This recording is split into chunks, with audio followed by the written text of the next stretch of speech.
Hi friends, ఈరోజు అయితే Covid లో రంజాన్ రెండవ రోజు. ఇంకా అర్లీ మార్నింగ్ షెహరీ ఫుడ్ తినేసి నమాజ్ కి బయలుదేరి వెళ్ళిపోతున్నా. ఇంకా అర్లీ మార్నింగ్ నమాజ్ కంప్లీట్ చేసుకుని నేను మా ఫ్రెండ్స్ ఇంటికి వచ్చేసాం.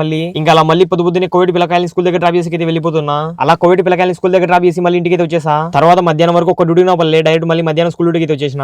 ఒక పక్క చూస్తే ఇప్పుడే కోవిడ్ లో సమ్మర్ స్టార్ట్ అయిపోయినట్టుంది. ఇంకా కోవిడ్ పిల్లకాయలు స్కూల్ దగ్గర నుండి ఇంటికి తీసుకొచ్చానో లేదో మళ్ళీ మా కోవిడ్ ముసలాయన డ్యూటీ అయితే చెప్పిండు. మా పని మనిషి వచ్చేసి జమియాల ఈ రెడీమేడ్ సమోసాలు రెడ్ కలర్ ప్యాకెట్ అయితే కొనుక్కొని వచ్చిందంట. ఇది మా కోవిడ్ ముసలాయన చేతిలో పెట్టి వెళ్ళిపోయి హుసేన్ ఎక్స్చేంజ్ చేసుకుని గ్రీన్ కలర్ ప్యాకెట్ తీసుకుని రాపని చెప్పిండు. ఇదేనమాట మా కోవిడ్ ముసలాయన చెప్పిన green colour samosa packet exchange అయితే చేసేసిన. ఇంకా ఇంటికి వచ్చానో లేదో ఎగ్జాక్ట్ గా నమాజ్ టైం కి మాకు డ్యూటీ అయితే పడ్డది. ఫిష్ అయితే డెలివరీ చేయమని చెప్పిండు మా బాబా. ఇంకా కార్ లో పెట్టుకుని డెలివరీ చేసి అయితే వెళ్ళిపోతున్నాం. ఈ రోజు అయితే మా బాబాకి మొత్తం 4 ఫిష్లు అయితే ఆర్డర్ పడ్డాయి. అంటే ఈ రోజు మొత్తం మా బాబాకి 80 దినాల బిజినెస్ అయితే జరుగుతుంది. ఇంకా మా బాబా పెట్టిన లొకేషన్ దగ్గరకు వచ్చి ఆ కోవిడ్ వాళ్ళ కాల్ చేస్తే ఎంతసేపటికి లిఫ్ట్ చేయలే వాళ్ళు. ఫైనల్ గా చాలా సేపటి తర్వాత డెలివరీ అయితే చేసేసినాం. మళ్ళీ ఎగ్జాక్ట్ గా ఇఫ్తార్ టైం కల్లా మా మస్జిద్ దగ్గరికి అయితే వచ్చేసినాం. ఇంకా లజా ఇవ్వగానే ఈ రోజు ఫాస్టింగ్ అయితే కంప్లీట్ అయితే చేసేసినాం. ఈ రోజు అయితే ఇఫ్తార్ కి బయట అందరం కలిసి కూర్చొని తింటే భలే హ్యాపీగా అనిపించింది నాకైతే. అల్హమ్దులిల్లా సక్సెస్ఫుల్ గా డే 2 రంజాన్ అయితే కంప్లీట్ అయిపోయింది. ఇంకా మస్జిద్ లోపలికి వెళ్ళి నమాజ్ కంప్లీట్ చేసుకుని రూమ్ కి అయితే బయలుదేరి వెళ్ళిపోయా. ఇక్కడితో డే 2 రంజాన్ అయితే కంప్లీట్. మీరైతే వీడియో తప్పకుండా లైక్ అండ్ సబ్స్క్రైబ్ చేసుకుని రేపు డే 3 వీడియో అయితే కలుద్దాం.